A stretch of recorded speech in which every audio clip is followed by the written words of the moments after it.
I'm hopeful that we can make a dent in it, and we can also, and this is the other thing I've been working on, engage the business community, because I think it's a three-legged stool. It's not just government resources, it's not just philanthropy, but the business community has to step up and say, this is important to us. The economic vitality of our region is impacted by the violence, and we have to, as a business community, try to address it as well.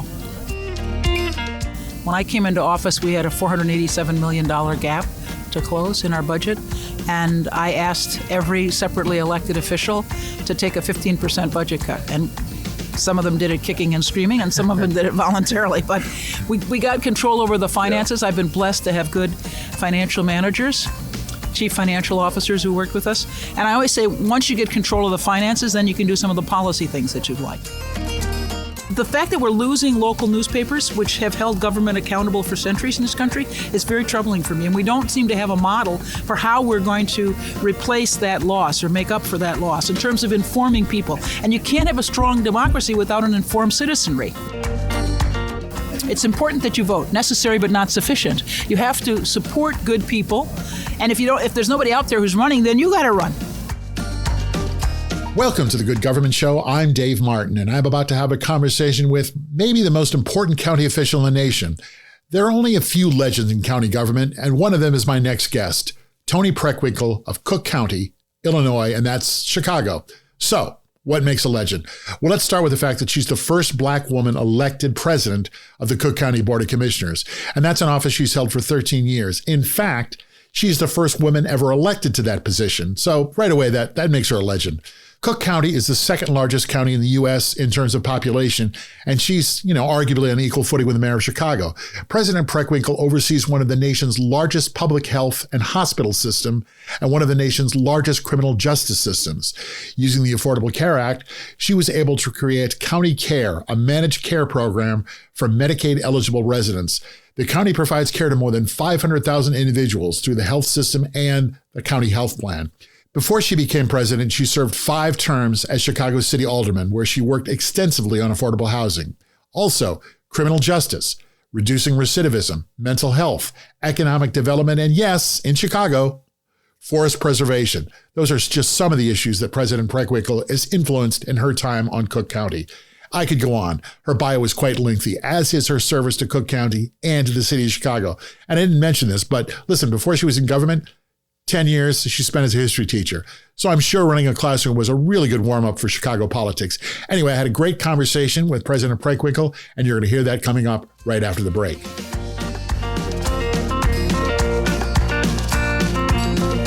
The Good Government Show is sponsored by NACo. That's the National Association of Counties.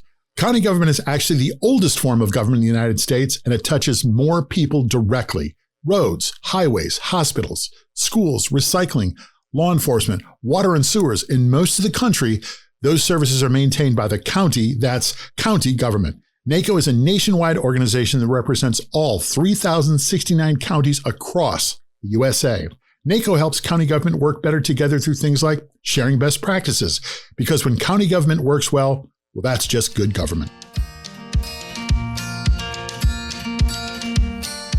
Welcome to the Good Government Show and a conversation with, and right now we are having a conversation with Toni Preckwinkle, and you are the president of the Cook County Board of Commissioners in Chicago, Illinois. Have I got that all right? Cook County. Okay, Cook County. That's right. And we are very honored to have you. You're sort of a legend in county government. Are you not? Why are you laughing? You are. No, I don't think so. But anyway. You don't think so? No. Well, I read about you. You've done a lot of firsts. Well, it's true. I was the first woman elected to this job. Not Yes. the first to serve, but the first elected. Okay. And of course, the first African-American woman. So that kind of puts you in legendary status. Well, anyway. One of the things I read about that you have done is you have created a program that covers people who have outstanding medical bills. And you got that covered through COVID funding. Is that fair? Is that correct? That's right. So tell me how that came together. Sure. So I have a great staff, and 2 of the young people on my staff said that we should be looking at medical debt because it was a real challenge to our residents, our constituents, particularly in communities of color. the burden of unpaid medical bills kept people from having good credit, kept people from sometimes seeking medical care for fear that they'd incur more bills they couldn't pay. And that we ought to try to do something about this. And the providers sell the debt, uncollected debt, to collection agencies for pennies on the dollar. Right. And there's an organization called RIP Medical Debt that's our partner and is implementing this for us. And RIP Medical Debt makes agreements with the providers to buy the debt instead of the collection agencies. So they buy it for pennies on the dollar, they wipe it out, and they send you a note that says your medical debt has been eliminated. How has this affected people? How has it helped? We just started doing this in January. Okay. So this is the second month in which we're engaged in this. Okay. So we've got work to do in terms of analyzing and reviewing impact, but we know that this has been done elsewhere in the country, not by government, but by philanthropic organizations. And the results, of course, it lifts the burden of debt from folks and enables them to move forward in their life in a different way. Any estimates as to how much families are going to save, or how much money you're going to put back in? Because the providers sell the debt for pennies on the dollar, and we buy it for pennies on the dollar. It's a tremendous multiplier. So we're spending $12 million, and we think that it will be hundreds of millions of dollars that will be wiped out. You've also been rather active in getting better health care for your constituents, for people in Cook County. Tell me how that's come together. Well, one of the things we've always done for 185 years, almost 200 years, is provide health care to anybody who comes to our door, regardless of their race or religion or their ability to pay or their sexual orientation. And we're continuing that work, of course. We have a new CEO, new 2.5 years almost, Israel Rocha, who's been a real proponent of increasing access to care for folks, particularly, again, in communities of color where there are often disparities in terms of health outcomes. So we've worked very hard to try to make our system not just accessible, but more equitable. Switching topics a little bit, when one hears about Chicago on a national level, you hear about violence, you hear about shootings, you hear about crime. Is this a problem that can be fixed in any way?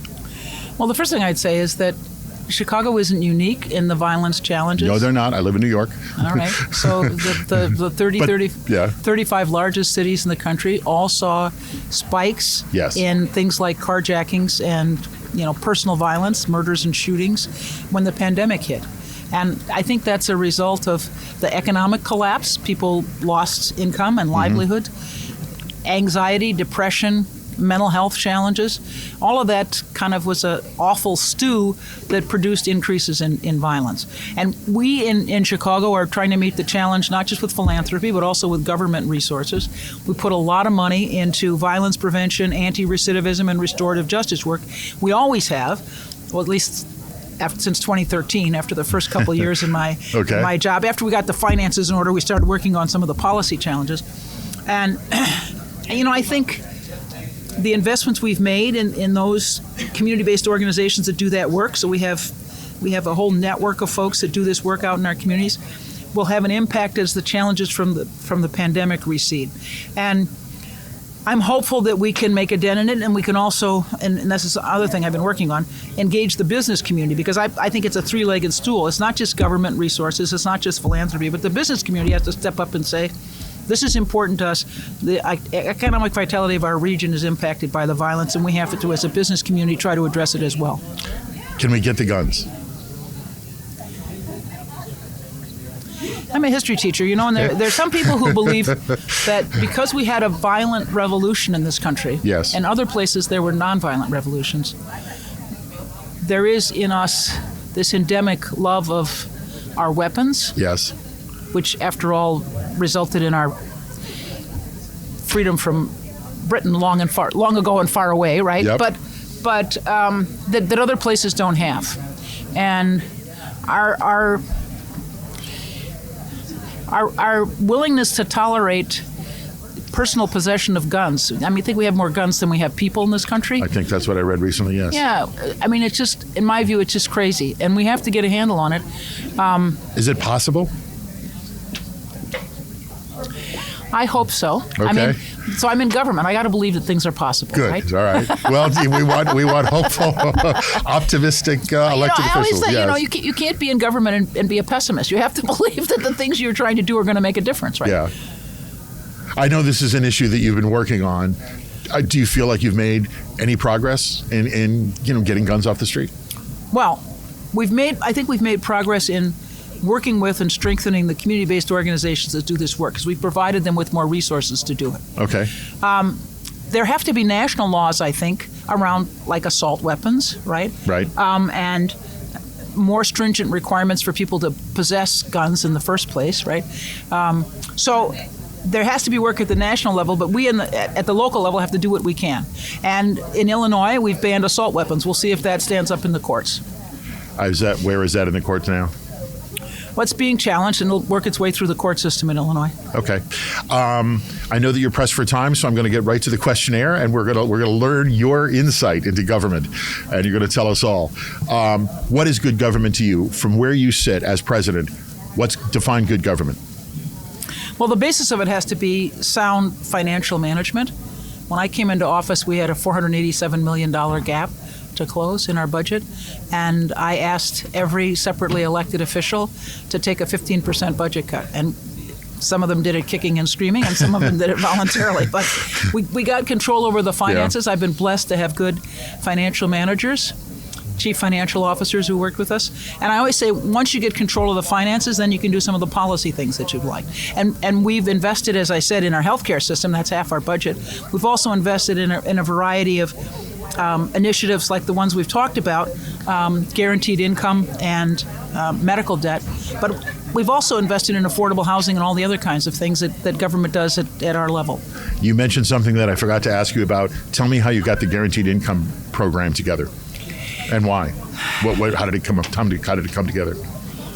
Well, I should first acknowledge that my brother, okay, your brother, has been beating me up about this for a decade. Why wasn't I, since I was in a position to do something about it, supporting guaranteed income? And then, of course, some of the younger... That's a call you have to take from your brother. You got to talk to your family. Yes. So, and there are also young people on the staff who said, this is an idea that we ought to explore. So the combination of my family advocacy and the young people on the staff, we came up with a guaranteed income program. And you have to understand, Martin Luther King talked about this in the 1960s. And so did the Black Panthers. The Black Panthers said everyone should either have a guaranteed income or a guaranteed employment. And this is a country which is rich. And why aren't we supporting all of our residents and helping them take advantage of the opportunities that are there for them and their children? And one way we can do that is provide them with a little financial support and help them along the way. How do you hold yourself accountable? How do you check yourself to make sure you're doing what you say you're going to do? Well, first of all, I'm a teacher by profession. Okay, all right. And if you're going to hold young people accountable, you have to hold yourself accountable too, right? So how do you do that? Well, you reflect on what you're doing and whether that is consistent with your values and where you want to be at the end of your political life. And how do you want the people to hold you accountable? Well, that's worrisome for me. Why? Because I think... You don't look like you worry about much. That's good. Okay. Fooled them again. Well, we've got a real problem in this country because we're losing the critical resource of a free press. In many of our communities across this country, the local newspapers are either shutting down or they're going entirely digital. Mm-hmm. And that was the way in which leaders were held accountable to the people. The reporters would go to the city council meetings, or they'd go to the state legislature, or they'd be in Washington, right? Okay, but when people don't have that resource and it's truncated as it is on your phone. You can't possibly have on your phone all the things that are in the newspaper that you could read, right? Right. And I agree. And you won't. We might be in the minority, by the way, but I agree. I think it's the gray hair that leads us to this. Possibly. But anyway, the fact that we're losing local newspapers, which have held government accountable for centuries in this country, is very troubling for me. And we don't seem to have a model for how we're going to replace that loss or make up for that loss in terms of informing people. And you can't have a strong democracy without an informed citizenry. Right. So if people don't think they're getting good government, if they think their leaders aren't being responsive, what should they do? Run for office. or find good people and support them. I mean, I always say, look, it's important that you vote. Necessary but not sufficient. You have to support good people, and if there's nobody out there who's running, then you got to run. That's hard. I mean, not everybody can make that commitment, right? That's true, but you can work for people who you think are good candidates, and you can give them money. So ordinary citizens don't have to run for office, although clearly I think that's more people ought to step up and do that. But you can, in addition to providing people with your vote, support them with your time and your money. As an elected official, what would you like people to know about what it's like inside government? That it's hard work, and the people who do it often get less pay than they would if they were in the private sector. Of course. And they do it out of... Well, you're a teacher, so maybe not. and they do it because they're committed to the mission. Who is your political hero? When I was a young teacher,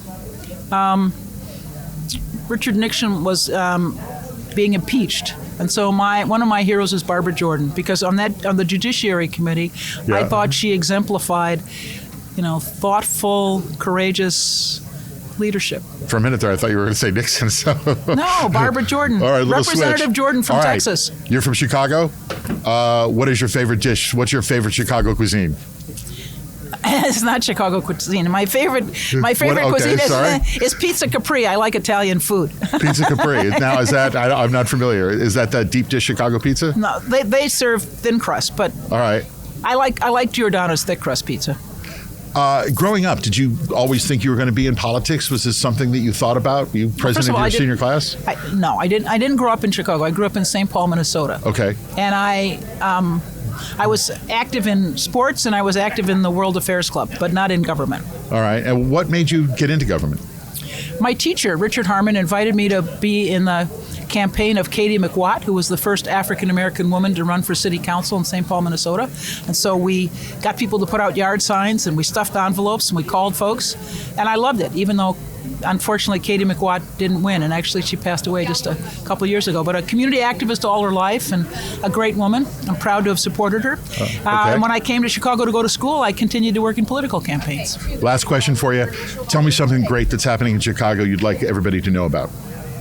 Well, the two things that we're involved in, which I want people to know about, is the Guaranteed Income Program. We're spending $42 million, the largest guaranteed income program in the country, to support 3,250 families for 2 years. And this is with ARPA money, American Rescue Plan Act money. Okay. And when that money is gone, we're going to use our own resources to continue the program. And the other is medical debt. The fact that we're helping people. They don't have to apply. They don't have to do anything. What we're going to do is eliminate their debt and send them a letter. All right. I know you are pressed for time. Thank you so much for talking with us. A legend from Cook County. Thank you very much. Thanks, It was David. a pleasure meeting you. Thank you. The Good Government Show is sponsored by Ourco. That means our community. Ourco has found a way to make government even more effective. Ourco provides a platform that blends in-person and digital interactions, and that connects people with their government. Their mobile app transforms meaningful conversations into reliable data, and the result is actionable insights that inspires a positive change. It's sort of like having a flash poll. Do you want to know if the community would rather have a dog park or a bike trail? Ourco can get you an answer immediately from the folks in your community. With Ourco, you can engage your citizens or any group, learn what they want, and build programs and policies that advance your county, your job creators, and your constituents. So visit ourco.com, that's OURCO.com, and learn how they do it. And while you're there, book a demonstration. So that was my conversation with President Toni Preckwinkle. We certainly are going to keep our eyes on this new medical bill payment program. It does sound like a future episode for the Good Government Show. And we hope she continues to make Chicago safer with less guns. As she said, she's not a pessimist and hopes to continue to make changes. And I guess that's part of what makes Toni Preckwinkle a legend and a practitioner of good government. So thanks for listening. I'm Dave Martin. This was A Conversation With. Join us next time for another conversation with someone else giving us their version of how good government works.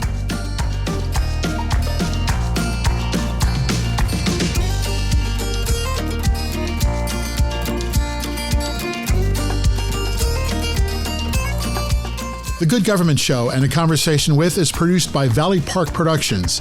Jim Ludlow, David Martin, and David Snyder are the executive producers. Our editor and producer is Jason Stershic. This is The Good Government Show. Thanks for listening.